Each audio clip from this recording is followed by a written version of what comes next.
Sa gitna ng isla ng Semerara, isang makapangyarihang pagsasama ng mga tao mula sa Luzon, Visayas at Mindanao.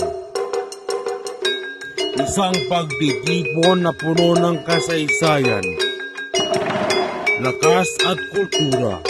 Isa-isa nilang ipapakita ang galak at tapang mula sa kanilang mga rehiyon. Isang sayaw na magpapakita ng kanilang pagkakilanlan at ang pinagmulan ng kanilang mga pangarap.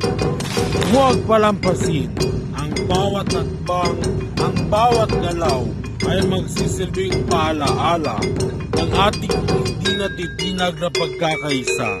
Tumutok sapagkat magsisimula na ang isang makulay na pagsasayaw na magpapakita ng lakas ng bawat isa.